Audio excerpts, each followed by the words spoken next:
Do you procrastinate on things that matter most? Push people away when they get close?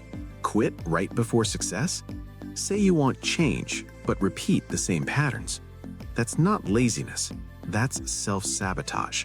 And it's not random. It's psychological. In this video, you'll learn why self-sabotage happens and how to stop it using neuroscience and practical strategies.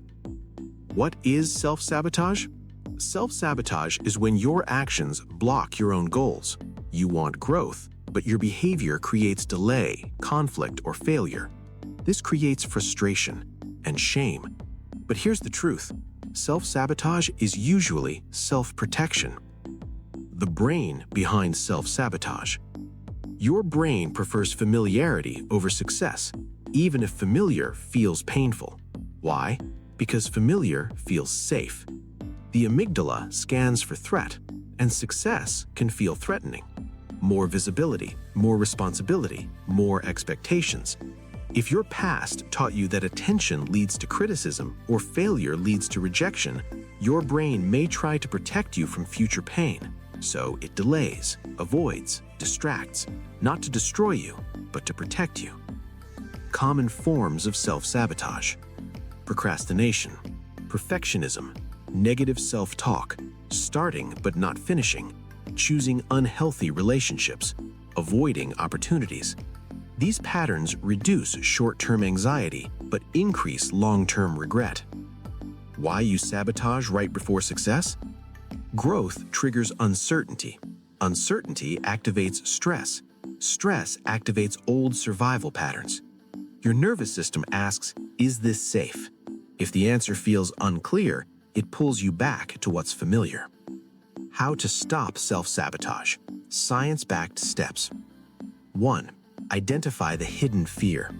Ask yourself, if I succeed, what might happen? Sometimes the fear is judgment, failure at a higher level, losing relationships, increased expectations. Clarity reduces unconscious control. 2. Make goals feel safe. Big goals can overwhelm the nervous system. Break them into smaller steps. Small wins signal safety. Safety allows progress. 3. Interrupt the pattern early. Notice the moment you start scrolling instead of working.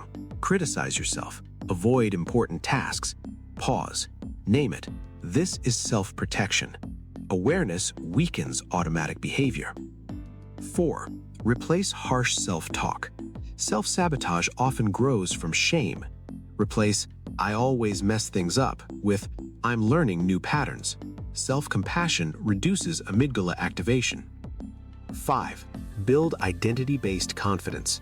Instead of focusing only on outcomes, focus on identity.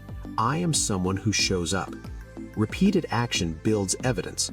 Evidence builds belief. Belief reduces sabotage. 6. Regulate your nervous system. If your body feels anxious, your brain will seek escape. Use slow breathing, short walks, reduced stimulation. Calm body, clear action. Signs you're breaking the pattern. You start tasks sooner. You tolerate discomfort longer. You finish what you begin. You criticize yourself less. You act despite fear. Progress feels uncomfortable, but that discomfort means growth. To summarize, self-sabotage is self-protection. The brain chooses familiarity over uncertainty. Hidden fears drive avoidance. Small steps create safety. Self-compassion reduces sabotage. Regulation increases follow-through. You are not your patterns. You learned them, and you can unlearn them. If this video helped you, like the video, subscribe to PsycAcademy for brain-based growth strategies, comment, where do you notice self-sabotage in your life? Change doesn't require perfection. It requires awareness and repetition.